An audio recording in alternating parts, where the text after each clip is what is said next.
সবকিছু করে তুমি হচ্ছে লাহোর আসলে কেন ভাই? আমরা একটা সংবাদ সম্মেলন করতে চাচ্ছি আমাদের আগামীকালের আজকের যে ঘটনা হয়েছে এটা তো আমরা সাংবাদিকদের অফিসিয়ালি বলতে পারি না। এখন আগামী দিন আমরা কি করব? পুলিশ তোমাদের জন্য যথেষ্ট ধৈর্য ধারণ করে তোমাদের অনেকটা আমি মনে করি তোমাদের পক্ষে গেছে। এখন তোমরা এটা করতে চেও না। আমাদের কথা শোনো, সব কথা বুঝতে হবে। আমি ঢাকা বিশ্ববিদ্যালয়ের স্টুডেন্ট, তোমরাও তাই। আমরা তোমাদের এই যে এতক্ষণ যে আমাদের যে আচরণ তোমাদের দেখেছো তো সব কিছু কিন্তু তোমাদের মানতে হবে। আমরা অনেক ধৈর্য ধরে আছি। আমার মনে হয় তোমরা এখন আর এটা না করে তোমরা ফিরে যাও। তোমরা পরবর্তীতে তোমরা চিন্তা ভাবনা করে কাজ করতে পারবে। কিন্তু আমরা তো আর কোনো বৃদ্ধি করবো না, আমরা মিছিলটা শেষ করে এখন এটা আমরা আমরাও তোমাদেরকে বলছি, তোমরা প্লিজ, তোমরা তো সব শুনবা। তোমাদের এতক্ষণ আমরা যদি কথাগুলো শুনে থাকি তোমরা তো অবশ্যই আমাদের ক্যাম্পাসে আমরা মুভ করতে পারবো। পারবা, সবই পারবা। আমরা তোমাদের সবকিছু, তোমাদের যে নিরাপত্তা, যেমন আমরা এখানে এসে আমাদের ভিসি স্যার যেটা বলছে, তোমাদের ভিসি স্যার যেটা বলছে, তোমাদের প্রক্টর স্যার যেটা বলছে, সবকিছু মিলেই তোমাদের সাথে মিলে আমরা তো কাজ করছি। আমরা মনে করি তোমরা সুন্দরভাবে কাজটা শেষ করছো। এই জন্য তোমাদের উচিত আমাদের এই যে আমরা যেটা তোমাদেরকে বলছি সেটা মানা। সবকিছু কিন্তু আন্দোলনের মধ্যে রাজনৈতিক অংশ নিয়ে পোলাপান আহত হয়েছে, আমাদের মেয়েরা আহত হয়েছে, আপনারা সবই জানেন।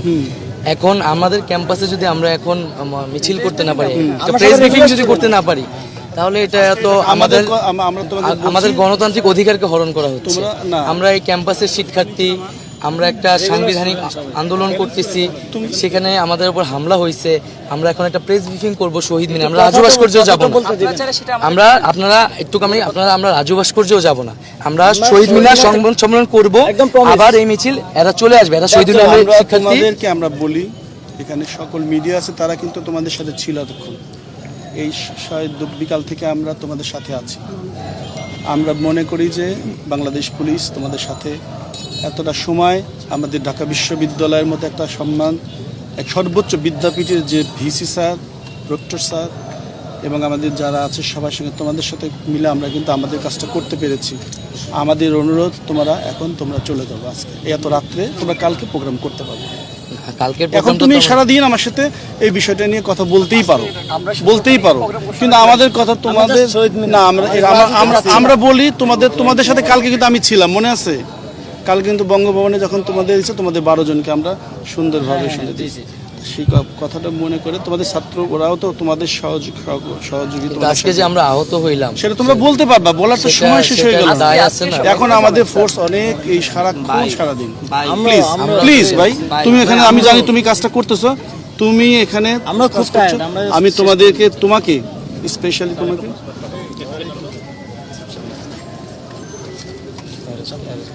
আমরা শুনছিলাম যে আন্দোলনকারী শিক্ষার্থীরা বা সমন্বয়ক যারা আছেন তারা পুলিশ বাহিনীর সদস্যদের সঙ্গে কথা বলছেন এবং তারা প্রত্যাশা করছে যাতে শহীদ মিনার পর্যন্ত যেতে পারেন, কিন্তু পুলিশ বাহিনীর সদস্যরা তাদেরকে আর সে পর্যন্ত না যাওয়ার অনুরোধ করছেন। এখানেই তাদেরকে থেমে গিয়ে আজকের মতো কর্মসূচি বা অবস্থান সরিয়ে নেওয়ার চেষ্টা অনুরোধ করছেন। কেউ চায় না তোমরা ভালো থাকো, যাও ভাই, আজকে কথাটা মানো।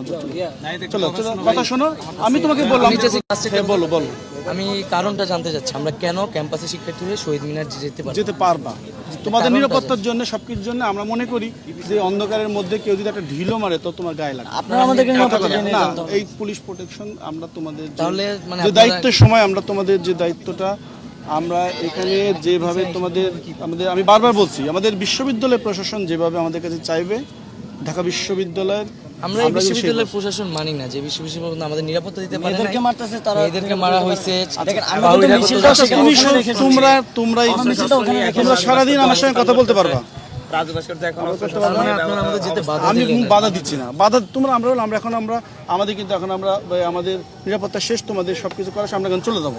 তারপরে আমি তোমাদেরকে, যেহেতু আমরা এতক্ষণ ছিলাম, তোমরা আমরা ইউনিভার্সিটি স্টুডেন্ট বা চলেন, আমরা একসাথে শেষ করে চলে যাই। এইটা আমরা এখন আমাদের ফোর্স খুবই অলরেডি কিন্তু ওই অনেক ফোর্স, তাদের 8টার সময় রোটেশন, এখন 10টা 9:25 বাজে চলে গেছে নাকি?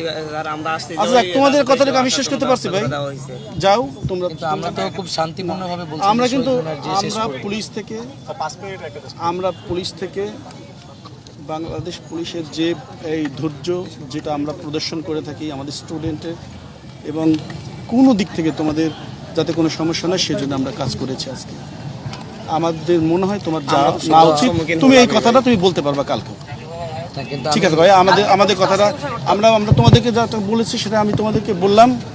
আমরা কিন্তু এই যেটা এখন আমি মনে হয় তুমি এটা বুঝবা, না বোঝা কিছু না। আমি যেখানে এখানে এসেছি, আমি যেখানে আছি ভাই, ওনার সাথে তো আমার কথা হয়েছে স্যারের সাথে, তো আপনাদের বুঝেছি যে আমি যেখানে এখানে আছি বা আমাদের সমন্বয় টিমটা আছে, এখানে কোনো ধরনের বিশৃঙ্খলা হওয়ার সুযোগ নেই। আমরা মানুষও খুবই কম, জাস্ট আমরা সমন্বয় চাই, জাস্ট একটা আমাদের সিকিউরিটির কিছু রুল আছে, বুঝছো? কিন্তু এটা তো আমাদের ক্যাম্পাসের ভিতর, আমরা তো শাহবাগে যেতে যাচ্ছি না। আচ্ছা ভাই, তুমি কি আমার কথা বুঝতে পারছো ভাই? বুঝতে পারছি, কিন্তু আমি কারণটা বুঝলাম না, আমার ক্যাম্পাসে আমি যেতে পারবো না। আমরা তো অলরেডি কিন্তু আমাদের সব চলে যাচ্ছে। আমার মানে তোমরা তাহলে আপনারা যাওয়ার পরে আমরা যাবো, তোমরা ফিরে দাও আজকে।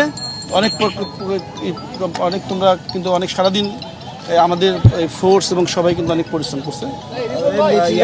তোমরা চলে দাও। আমরা ঢুকতে পারতেছি না নাকি কেউ ঢুকতে পারতেছে না? আজকে যে কাজগুলো হয়েছে তোমাদের কিন্তু আমাদের প্রতি স্যাটিসফাইড থাকা উচিত। আমরা কিন্তু একটা কথা আমি জাস্ট বলি যে বাইরে থেকে অছাত্র বহিরাগত টোকাই পর্যন্ত ক্যাম্পাসে এসেছে। আমরা ক্যাম্পাসের স্টুডেন্ট, রেগুলার স্টুডেন্ট, আমার আইডি কার্ড দেখেন আপনি, আমাদেরকে আপনি যেতে দিচ্ছেন না।